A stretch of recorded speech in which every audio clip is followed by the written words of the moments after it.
야구야구 김영준입니다. 템파베이의 스카우트로 미주리, 캔자스, 오클라호마, 아칸소, 네브래스카 5개 주를 담당했던 페르난도 아랑고는 1997년 미주리주에서 열린 토너먼트에 체격이 좋고 파워가 뛰어난 삼루수가 참가한다는 소문을 듣습니다. 확인 결과 소문은 사실이었습니다. 아랑고는 팀의 스카우팅 디렉터를 직접 오게 만들었고 1999년 드래프트를 앞두고는 트로피카나 필드에서 열린 쇼케이스에 그 선수를 참가하게 합니다. 쇼케이스 결과도 좋았습니다. 아랑고는 2라운드나 3라운드에서 팀이 지명할 것으로 믿었고 선수에게도 그렇게 이야기를 해놓습니다. 1999년 템파베이는 창단 첫 1순위 지명권을 조시 해밀턴에게 씁니다. 2라운드에서는 칼 크로포드를 뽑습니다. 하지만 3라운드에서도 4라운드에서도 그 선수의 이름은 불리지 않았고 아랑고는 큰 충격을 받습니다. 템파베이가 뽑지 않은 선수의 이름은 엘버트 푸올스였습니다. 아랑고는 푸올스의 스윙에 대해 확신을 가지고 있었지만 빠르지도 않고 포지션도 애매하고 너무 살쪄 보이는 데다 나이까지 의심스러운 푸올스는 인기 선수가 아니었습니다. 영구지 팀인 로열스마저 관심을 보이지 않았고 매치가 9라운드, 보스턴이 10라운드에서 지명할 뻔하다가 하지 않으면서 푸올스는 13라운드 402순위로 카디널스의 지명을 받습니다. 카디널스는 입단 보너스로 처음에 1만 달러를 제시했고 푸올스가 대학으로 돌아가겠다고 하자 6만 달러로 높여 계약에 성공합니다. 그해 해밀턴이 받은 계약금은 396만 달러, 2순위 베켓은 362만 달러였습니다. 만약 템파베이가 푸올스를 3라운드에서 지명해 해밀턴, 크로포드, 푸올스를 한 해에 뽑았다면 메이저리그의 역사는 달라졌을 겁니다.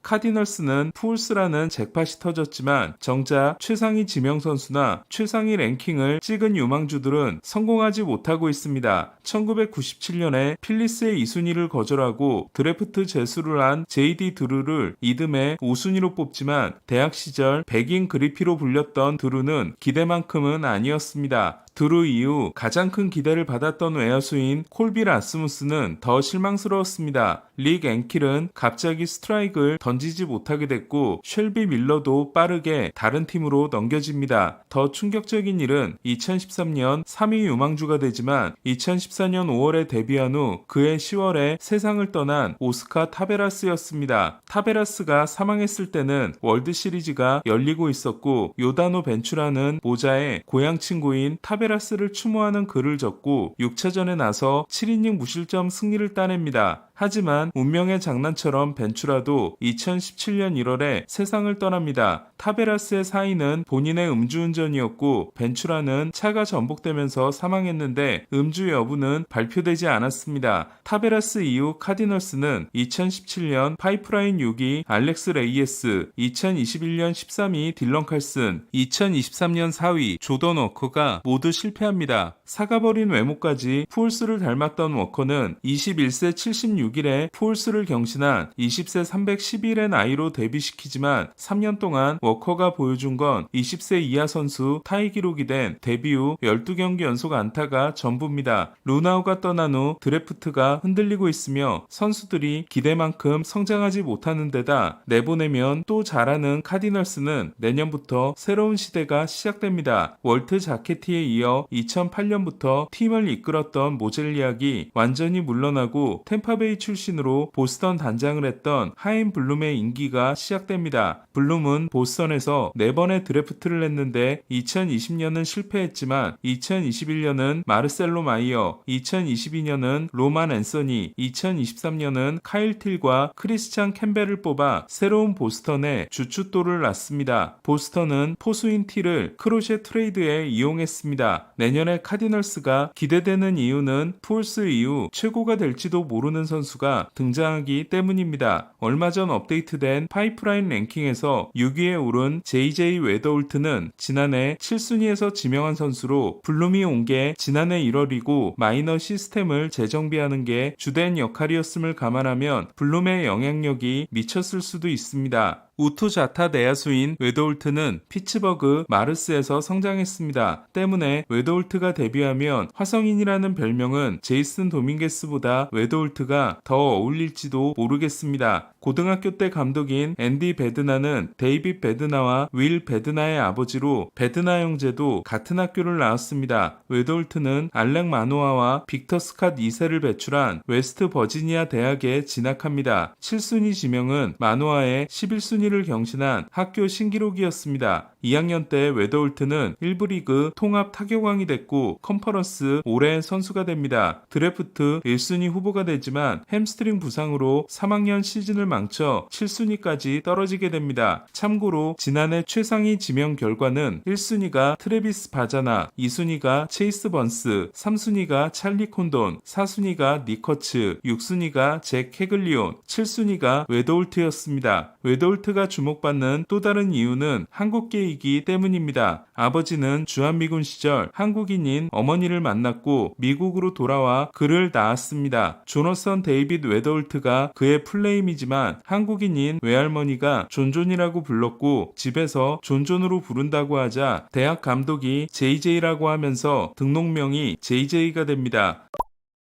웨도울트는 대학 시절부터 분위기 메이커로 유명했는데 영화 혹성 탈출을 보고 와서 가슴팍을 치기 시작한 것이 한동안 팀에서 유행이 된 적도 있습니다. 체구가 크지 않은 그는 뛰어난 운동 능력을 자랑했고 러닝백으로 출중했습니다. 하지만 경기 중 크게 쓰러진 후 어머니가 비명을 지르며 달려오자 풋볼을 하지 않겠다고 결심합니다. 웨도울트는 오른손잡이지만 왼손잡이인 형을 따라하면서 좌타자가 됐고 자신에게 가장 이상적이라고 생각한 카노의 스윙을 연구합니다. 타격 65, 파워 55, 스피드 60 또는 타격 65, 파워 55, 스피드 55로 평가받는 웨도울트는 지명 후 29경기를 싱글 A에서 뛰었고 올해 더블 A에서 시작해 트리플 A 승격에 성공했습니다. 트리플 A 성적은 타율 3할 1푼, 출루율 4할 3리, 장타율 670으로 상위 리그로 올라갈수록 성적이 좋아지고 있습니다. 성구안이 뛰어난 데다 체구 대비 놀라운 파워는 코빈 캐롤과 비슷해 스피드를 약간 덜어낸 캐롤로 기대되고 있습니다. 다만 대학 3학년 이후 햄스트링 부상이 지속적으로 일어나고 있어 스피드 툴은 제한될 수 있습니다. 웨도울트는 유격수지만 팀에 메이슨 윈이 있기 때문에 2루나 3루를 맡을 가능성이 높습니다. 유망주 시절 어깨 80을 평가받았고 2022년 퓨처스 게임에서 100.5마일 송구를 던진 적도 있는 윈은 미친 송구 능력을 자랑하고 있으며 OAA에서 PCA, 위트 등을 제치고 포지션 통합 1위를 하고 있어 유격수 자리는 채워져 있습니다. 어깨보다는 민첩성이 뛰어나기 때문에 이루수를 맡아 윈과 함께 더블 플레이 듀오가 되면 좋지만 브랜든 도노반과 놀란 고먼의 정리를 어떻게 하느냐에 따라 3루수로 출발할 수도 있습니다. 푸올스는 타티스가 이적한 후 바비 보니아가 캠프에서 부상을 당해 3루수로 시작한 바 있습니다. 웨도울트는 푸올스 이후 중단된 카디널스의 드래프트 신화를 계속 이어갈 수 있을까요? 갈 길이 멀어 보이는 카디널스지만 웨도울트가 중심을 잡아주고 마감 시한을 통해 12위로 오른 팜과 하임 블룸의 드래프트가 더해진다면 명가의 부활을 기대해도 좋을 듯합니다. 야구야구 김영준이었습니다.